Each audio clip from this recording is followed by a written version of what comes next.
It's not about lobola, it's not about that. We must not get confused between a wedding and a marriage. So chapter 2 is about dealing with the aspect as well. I am not there to replace their father, but I'm there to make them better children. I'm there to build them. Not every man is a father. Not every mother, not every woman is a mother. Now, let's look into manhood as a whole as well. We are 31 years in South African democracy as well. That culture is what we call a transformative. It's transformed. This institution can assist them. Man Let's Talk also got a couple of lawyers who are prepared to do pro bono work to assist them as well there.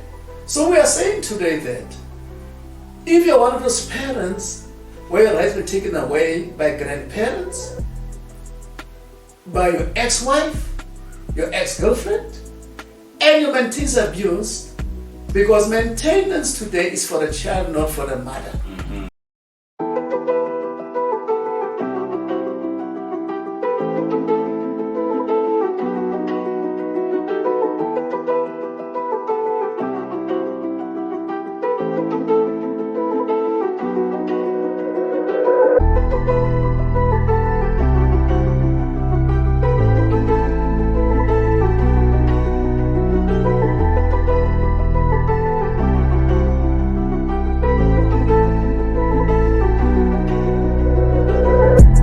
Welcome to the State of the Media Address podcast, where we go beyond the headlines and into the lives of ordinary people who do extraordinary things. Today we are joined by gender justice advocate Mr. Gregory Nyongane, who will be taking us through on his campaign that he recently launched, which is based on Men Must Talk. Mr. Greg, how are you? I'm quite okay, Zizla. How are you, my friend? I can't complain, Mr. Gregor. I can't complain. It's always a pleasure to sit down and talk with you, Mr. Gregor. Mr. Gregor, let's talk the Men Let's Talk program. Okay, Men Let's Talk is a very simple program that we took a decision in less than 1 minute. We're actually watching a show of Jackson Cassidy, and we just said that men cannot talk. Why can't men talk? There's How Men Talk started about 3 months back as a dialogue group. When you start looking at Men's Talk, it is about reading issues of men. A lot of men are being abused in a household. A lot of men have become boys in our household as well. That when you start talking men, we talk about real men who used to graduate as fathers. Today that you start looking into society, a lot of men in society today that are diabetic, got cancer, and end of the day that they start feeling that I love my family, I can go nowhere. So we believe that when you start looking into a real man, it's about time that men must have a discussion about the abuse men are going through, the abuse that which have been transgressed towards men as well. The abuse that society see men then and say that men are crap, men are trash. So we're trying to take away the word that men are trash, because we believe that you don't just become a man by choice or by accident. You graduate, you become a man, and you take responsibility as a man to start looking into the aspect that manhood is all about in society, and the abuse that man is going through in society. It's quite shocking. And on that note, Mr. Gregor, I've also come to realize that, as much as men don't talk, we've also been raised to say, Uti, tigers don't cry. And I've realized that a man who makes a monster of himself is a man who hides his pain of being a man. So how do you plan on addressing these issues, or what are the critical topics that you touch on which men really talk about? Because I remember the last time we had the dialogue, I was present, and it was quite touching to find men breaking down in front of other men. So what are the crucial topics that you believe that we need to touch on more as men? You understand, so that we can be comfortable as well. So what are the topics that you have been tackling, or you're planning on tackling, when it comes to dialoguing with men? I think there's a lot of topics that we actually intend tackling, we're actually tackling on a daily basis as well. That when you start looking into our blogs as well, that we raise issues that which raise people's hairs. One is that the biggest issue now which men being affected on is the issue of sexual harassment. We'll be having a sexual harassment topic then on the 29th of May. It's operating at 4 o'clock as well there. It's not just going to be a topic of sexual harassment, but it's going to talk about looking at the digital aspect of sexual harassment as well there. A lot of men are also being arrested in the workplace, not being aware that there is sexual harassment as well there. We'll also be giving them the defamation of sexual harassment as well there. In June then, we started looking into the very aspect of what we call that professional young men in society as well that. A lot of young men become professional in society, become engineers. But at the end of the day that they're making wrong headlines. Man has raped a woman, man has done that. In a political connotation, the same aspect about as well. We are basically saying that it's about time those discussions must go to the boardroom, must go to the communities. We'll also be tackling that men and culture. There's a lot of issues saying that Lobola is a marriage, Lobola is a wedding. We'll also be looking into what is real manhood all about it. Doesn't mean that to be a man must go to the field. Doesn't mean that to be a man that must abuse a woman. We'll also be looking into transgression man is actually engaging into that as well. That currently now we're seeing of cases where you have men that to start regaining their responsibility back. Men that start understanding that I may be paying my attention, but I got the responsibility towards my kid. Today, a lot of boys today are uniting with their fathers because of the wrong understanding, wrong doings in society as well. Then. So those are critical issues we start looking into the aspect. We also brought a number of lawyers on board now. We're also helping men to start gaining back their responsibility in their marriage as well. Then. A lot of men today are going to court to start doing interdicts on issues that are wrong. A lot of men are being abused in their house by their own children where they don't even know that what's the between and harassment, what the actual issue of abuse as well there. A lot of men today in society, as I'm talking to you there, have started becoming depressed of smoking occupied, going to drugs, going to alcohol. We are rehabilitating those men, sent to centers where you believe that in the country when it comes to it. So it's a lot of programs we start looking into it. And we're also addressing the issue of transformation in manhood. Where we say that our understanding of transformation in manhood that you can become a better man as a person. You need to learn with your mistake as a man. A lot of abuse which has been taken to men that it's now coming to the front, it's now coming to the foyer, it's coming to society as a large as well. That example that when you start looking roughly into statistics which have been lapping around in various aspects, 1 out of 5 men was abused in his lifetime. How many fathers today are also abusing their own men? How many fathers have slept with young men not being aware that his father slept with them as well? So we'll raise those issues and become very clear in society to say that enough is enough. It's about time that men let's talk about these issues. That's dope. Because what I also love about your concept, Mr. Gregory, is that it is men talking with men.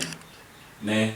And what I also love about that is that in the engagements or the discussions or the dialogues, there's never women present. So men are able to speak freely about their daily troubles. Do you think that in some instance, when dealing with many issues, do we sometimes, is it a need or how important is it to sometimes excuse women from many issues so that we as men can deal with issues and then thereafter, after building each other as men, we can then integrate women as to what we've been doing or reintroduce ourselves to the community as the men, as different men now. You understand, way than before. So because what I've realized that nowadays is that when we have programs for men or for women, but we always have women leading them. Whether it's for women, you always find the woman on the forefront. When it's for children, you always find the woman on the forefront. When it's for men, you also always find women on the forefront. But this particular concept only focuses on men only. So do you think that is working, or do you, in a later space, would you need the presence of women during the men dialogues? Okay, so I think it's very simple. It's part of the transformation journey of men to find themselves and find their seat in society. That's one level. Okay. The second level here is that we also need to understand that in the past, there's been cultural understanding where men sit together. Let's take actually in the Xhosa clan as well, that you pick it up that men got their own food and they got their own pot where they start eating and say that it's for men. Now what changed the dynamic to say that it's about time that transformation in manhood needs to take its course. While we also want to have men then to be men, we believe that men feel free when they're together and start talking about the issues. When we started having the first dialogue there, I was quite shocking to see that how many men themselves have been abused. But they cannot talk these issues actually to women because we understand what they're going through, the pain they're going through, and the emotion they're going through. I even remember that in the first dialogue that one teacher actually cried, the tears are flowing through his face and said that it's the first time that I'm talking about men. I also remember that a radio journalist also talked about his pain he went through in his marriage as well. So men feel very free to be with men when they start talking to men and they start opening, they unblock the unblockedness to them as well. That so when they start opening what they're going through for them, and in the day that we don't judge them. We don't look into what they're going through as men. But what they're saying that we encourage them to come up as men and talk about the men issues as well. That it also goes further as well that there are times women sit and say that we need time for women to talk. Well, we've got our own time to talk about it as well. That now we're basically saying that it's about time that men must sit down and say that we need time for men as men to talk about men issues in society, for example. Because we start looking to men and basically saying that, you know, men, it's not about soccer we talk here. We talk real issues. We talk about diabetes. We talk about men with cancer. How many men today that are suffering from cancer in society? How many men today are diabetic? How many men today have been called that sexual intercourse we are called 2 minutes noodles? Some have been called actually we can ride 100 meters as well as basically of men. We're saying that yes, it's a fantasy, but you know what precious men are going through on those issues. So those are the real typical topics that we talk. So we talk issues in depth.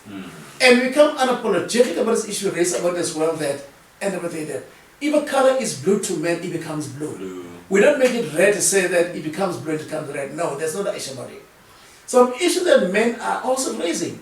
We raise the issue of leadership as men that what type of leadership stands at the end position of men. Today when you start looking to the churches are empty. There is no man leadership anymore into the man.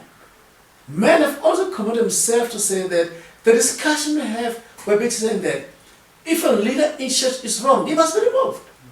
That's a position men have taken when they start talking about real men issues today. Sure, Mr. Gregor. Mr. Gregor, now, when it comes to this issue of men, I've listed some of your topics, and I was blown away by one that is saying rethinking manhood and healing from within. We do understand that there are a lot of broken men that are raising young men, and they are also now raising broken young men. You understand? So, why do you think, Guti, why does our society, we often always compromise the men at the expense of the girl, or at the expense of the woman, or compromise the boy child at the expense of the girl child? So I just wanted to find out, Guti, how do you aim on combating or restoring the broken men in order for them to build a solid young men for the coming years? Because I understand that you can be hurt, but once you heal, you're obviously not going to bleed on somebody else. But we do have a lot of people, unfortunately, who are bleeding on other people as we speak. You understand? As we said in the beginning, that a man who makes a monster of himself hides the pain of being a man. That basically means he cries in a matter of verbally. That's how he shows his frustrations. It's for example, like I normally say, when a lion roars, it is authoritative. You feel a lion's authority when it roars. But when it roars with action, then it becomes terrifying, becomes some sort of abuse. So I'm sitting here and wondering now, How do you plan on furthering this? Because it's not going to stop here, and going out into communities and also locating these young men who have been raised by broken men, who are no longer present in their lives, in order to change this paradigm of broken young men, who will also soon will have to raise young men of their own. I think the complexity of it will bring various dimensions. Mm-hmm. Let's look into restoration. Mm-hmm. There's no way you can take a mirror which is broken and fall on the floor and bring it together. Mm-hmm. But you can restore a mirror by repairing it and bring it as one. We talk about restoration. Restoration starts in a household with responsibility by both parents. What I'm saying that a child was never a mistake on earth. A child is made by two people, a woman and a man. That's one level. Now, we come that where does a child goes to? There's a tree. This tree calls a family. The family is to start taking responsibility of nurturing this boy in a household. Now the mistake we normally do as women and as men, it's a simple mistake but it's a very serious mistake. The mother says, "This is my girl." We need to correct that. These are your children. There's no girl in the house. We're not going to buy a dress for this child, for your girl, buy a t-shirt for the boy to restore that you got children in the house. Now when you start looking into Psalm 23, we love saying that the Lord is my shepherd. But the question is that, which flock is being managed in the house?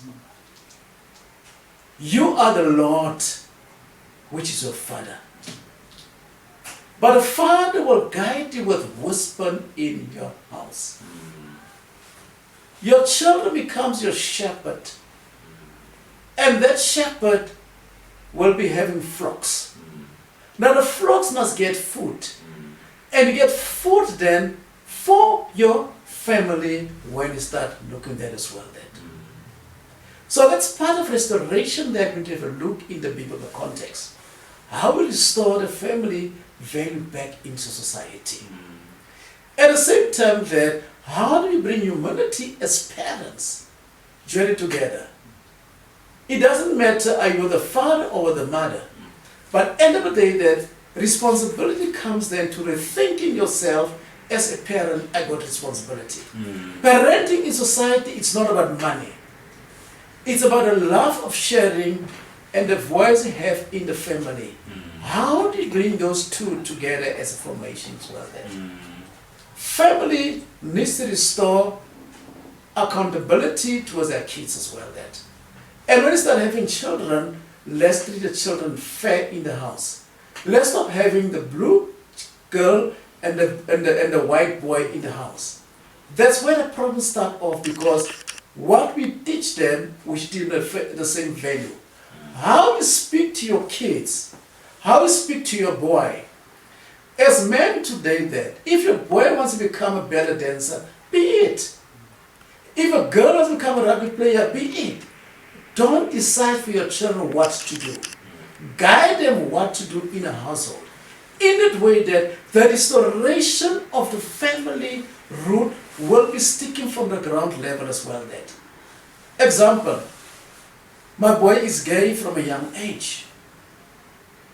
It's not an issue of going to a traditional healer or traditional leader. What do you do as a father to guide this child psychologically to say that that's how you were born? How do you as a mother understand your girl wants to wear a trouser? That's how she was born. It comes back to restoration of the family roots in a household and understanding the dynamics of family as a man, as a father. And this is a discussion that we basically say to fathers and men that be able to be the bigger person. When you're wrong, say, I'm wrong, my child, but I'm guiding you in the place I need to do that. And that's some examples that we intend having in the summer workshop, which we're having very soon. Some of the things we're engaging already with the Catholic Church It's about the issue of occupy. We are raising the wrongness of occupy in society. And that's some of the things that we start raising the boy child and say that what you're smoking and drinking is wrong. Do things with your life, get a type of education. Somebody from the psychologist, somebody from to various aspects of personal counseling as well, that to start understanding that I'm a boy, but I can do much better as a boy. I should not be told that I'm a girl, I'm a boy. We balance the notion of parenting in society there. And when we start balancing notions of parenting in society there, we will be able then to have a better child, in a better girl, and a better boy. We'll have a gender-free boy, we'll have a gender-free girl as well. Yes, thank you, Mr. K. Very wisdomful. I just have something at the back of my mind now. It was from one of your topics that you also discussed, which was on youth in crisis. Now, I think it's also of vital importance that we also encourage. You know, this thing of stepfathers. Some men feel that they are only 50% entitled or 20% entitled to contribute in a child's life if he is a stepfather. But men don't really understand the real role of a stepfather, which is to take the original role or to play the part of a father for a child. So what would you say to a man who is currently a stepfather and does not have a child of his own, who is a stepfather and does not have a child of his own and doesn't feel indebted? Zenzile, it's easy and it's complex. You engage into what called relationship. Mm-hmm. When you go into a relationship, what are terms and conditions of the relationship? Mm. If I got a woman who got children, Mm. and I engage into a relationship, I'm not there to replace their father, Mm. but I'm there to make them better children. Mm. I'm there to build them. I'm there to take them to another heights of life as well. That on my own personal life, on my previous marriage, I had a boy I got at the age of about 3 years. Mm. I built him up to where he is today and what he is. I never asked him to call me, I'm your father. Mm. I built up a relationship with him in the way that he needs to understand exactly what he wants in life. You as a father needs to build a relationship with this child. The same love you share for the mother is the same love that you share for the father. It's not a notion that blood is thicker than water. It's a notion that you develop a respect for this child and this child develop a respect for you as well. It also goes further. You guide this child in the guiding format where he can go with his life and he'll be able to respect you with what he or she needs to become in society. I don't believe there's a word called a stepfather or stepmother. What I believe that when you are born as a child. And as born as a child that you as the father become the person who will be the guiding parent towards this boy or towards this girl as well. For interest's sake that a lot of fathers were so-called stepfathers. Today these children got good education because of that. They never said to them, I want to become your father. Yeah. But they said that because I'm with your mother, I am building a relationship for your mother. I am making you a better boy to become a better man in the future. I'm making you a better girl to become a better man, a better woman in the future. It's all about you as a person. How do you take this relationship? What's there? And most relationships, we pick it up that even when the guy is no more the mother, but he still got a relationship with the children on as well there. And that fatherhood relationship is going to be there and every day there. So a man who is very sick and got a psychological problem will call then, this is my stepchild. But today I'm saying to men, erase the word from the vocabulary called a stepchild. But take the word that this is my child. And if you want to deal with abuse that, you start dealing with abuse that and say that I want to make this as a better child, as a better mother, as a better woman as well. When you start looking into society today, abuse started with the word you're going to say to this child. But if you take this child and keep it as your own child, then tomorrow this child will have restoration in his own life, and that child will understand exactly that. Why are you in a relationship with my mother? Exactly. That's dope, Mr. Greg. And Mr. Grego, I also just wanted to understand, because you touched on the aspect of culture when you made an example of the Xhosa tradition where those men are separated from women, and also you also made reference, you also touched a bit on starting something with the Catholic Church as well. Now, I speak under correction. From my view is that, is Mr. Greg saying that manhood has nothing to do with a biological attachment, but it has a lot to do, it has nothing to do with biological attachment, it has nothing to do with age, but has everything to do with attitude, or how we deal with our, how we take accountable, how we become accountable for the mistakes that we do. So it has to do with accountability and also the attitude one has.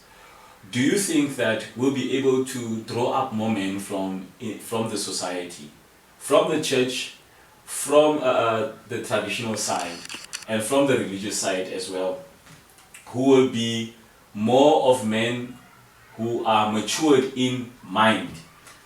You understand? Not only for hey, I get a grey scope, I get 5 pennels, rough groot gemaak, ek is a man.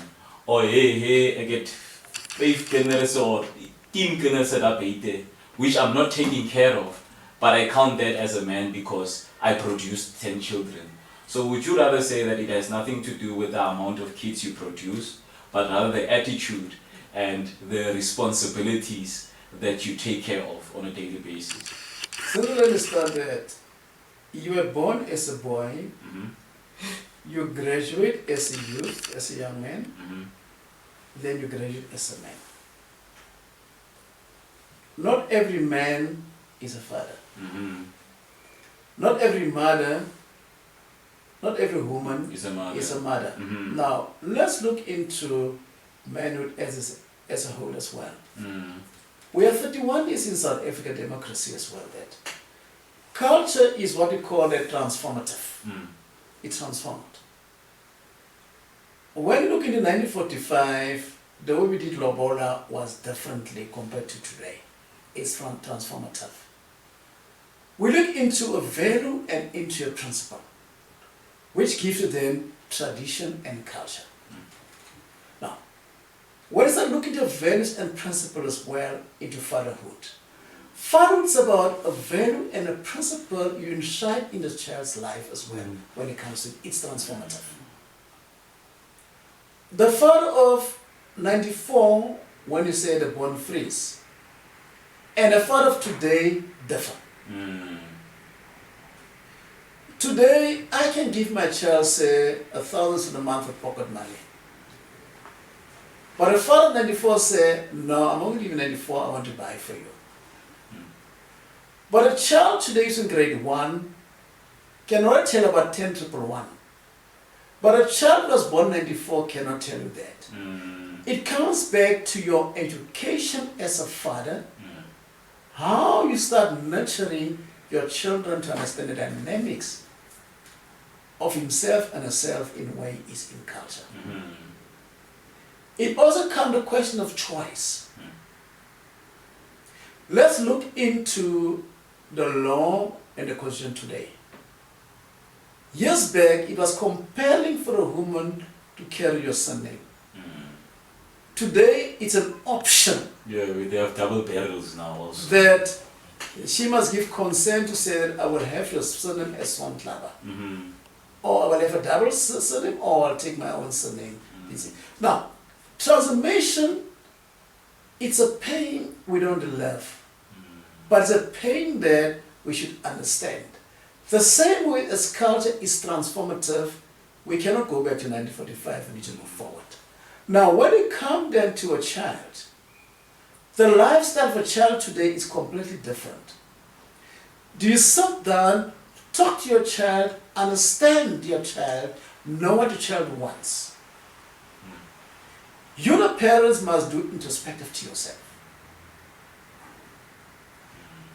If you can start being introspective to yourself as a child and as a parent, and open up the communication lines on parenting and fatherhood, then you'll be able to understand exactly that. What is fatherhood all about it? We mustn't confuse manhood and fatherhood. It's two different angles together as well. That. Some believe that when I'm from the field, I'm a man. That's fine. But does it give you the right to be a father? Have you graduated to be a father? Because a man cannot be a father if he abuses his child. A father will listen, will rather sleep without food and take care of his kids. But a man will never do that responsibility. Because a lot of men are getting drunk at taverns, at bottle stores, abuse their wives. But fathers will lead with responsibilities.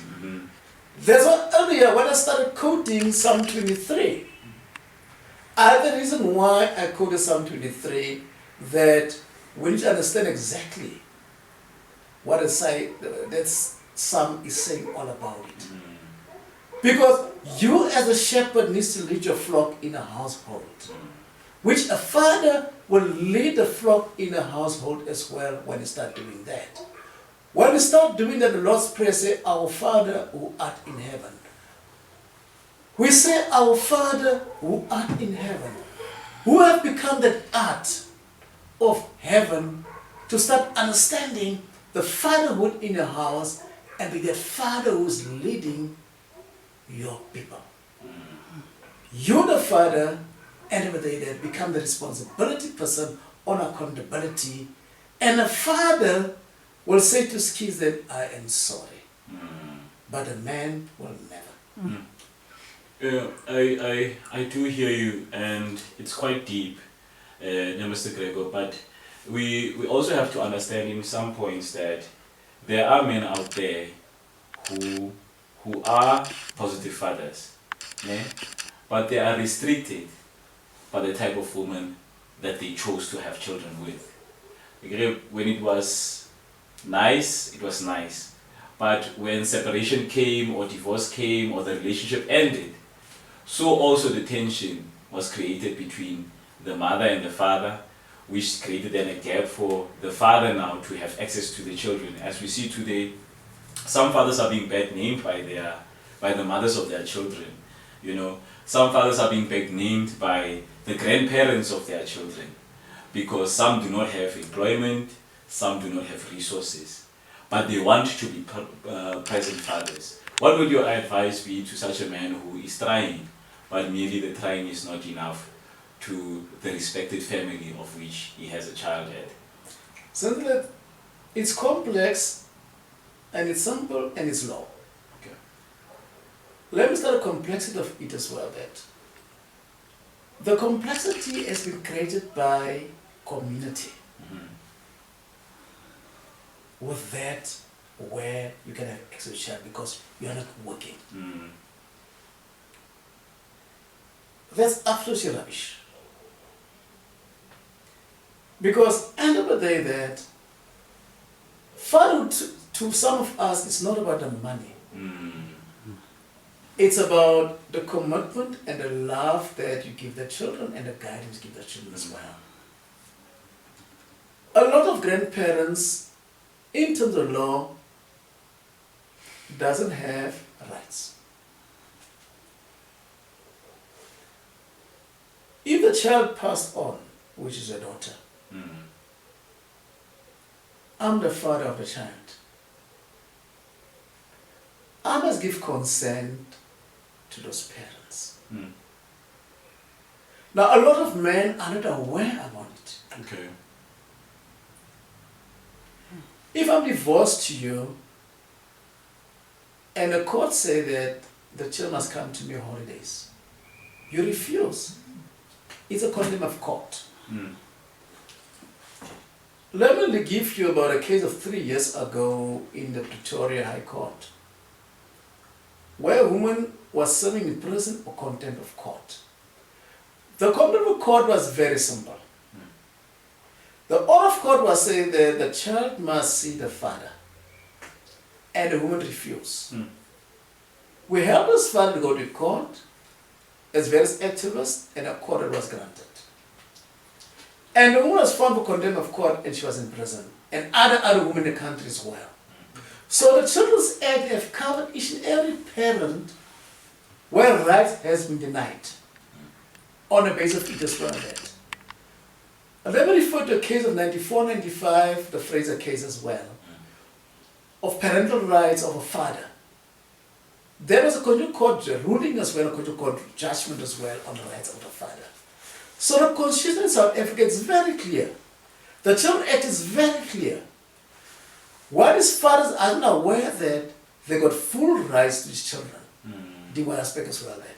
So some of these fathers were helping them. We've had about 4 already in Kimberley through the family court as well there. They can have access to their children, often not working as well, on the basis of it as well there. So the law is very clear in this country. It's about time that fathers must stop becoming unapologetic because they don't have money. There is legal aid. There's various institutions you can assist them. Men Let's Talk also got a couple of lawyers who are prepared to do pro bono work to assist them as well there. So we are saying today that if you're one of those parents where your rights been taken away by grandparents, by your ex-wife, your ex-girlfriend, and your maintenance abused, because maintenance today is for the child, not for the mother. We gladly will assist you and will see to it that justice to this father, it's going to be done. No man is an island and no woman is an island. But we are saying that equality for all, and we are saying that all men in South Africa deserve a second chance. Dope. Mr. Gregory, as we are heading towards wrapping up now, the gender cry. You know, so I was going to ask Mr. Gregory, if you could develop something, what would it be? But you already have the gender cry. You know, you've already taken out a piece of yourself, a piece of your mind, you understand, and put it into a book format. Can you touch a bit on the gender cry and how people can access that as well? Okay, the gender cry is my first book, and I believe that it will help a lot of people of healing called domestic violence and Christianity. Okay. It's about analyzing Ephesians chapter 5, verse 22, on a vow of marriage. When you look into marriage is about God the Father, God the Son, God the Holy Spirit. It's not about lobola, it's not about that. We must not get confused between a wedding and a marriage. So chapter 2 is about dealing with the aspect as well. And there's another chapter there which is very controversial in gender cry called Everybody's a Rapist. We're not aware that we're all rapists in society. When we say no is no, marriage doesn't give you a license for right to sex. When a man says that no is no, it simply means that it's no. The moment you start looking at that aspect as well, it becomes a problem. Now what I've done, because people have been crying for the gender cry, before end of the year that I'll be releasing a second edition of Gender Cry. But before releasing the second edition of Gender Cry, I'll be releasing the next book called Our Rise Again. Mm-hmm. Rise Again is about a couple. It's a police officer who abused his wife for 14 years. Mm. This is a very interesting book that it took me 4 weeks to write it. It was one Sunday in church, and they said, I want to see you. We're standing under the tree. A man who refused to look after his child and say that, you know what you went through is bad, but I'll assess as a father. So, Rise Again, it's one of a book which actually, when a lot of people start reading it, I've seen to 5 people read it, they were in tears about as well that. But end of the day, that it's about real stories when it comes to this well that. So my whole writing style is about real stories, and Gender Cry is also being a real book about it as well. It's about real issues. It's about scriptures from the Bible. It's about a number of key aspects as well that, and it's basically saying that we as people are crying in gender, we're doing nothing about it. But at the end, we will rise again and make a difference in society. Oh, sweet, sweet, sweet, sweet.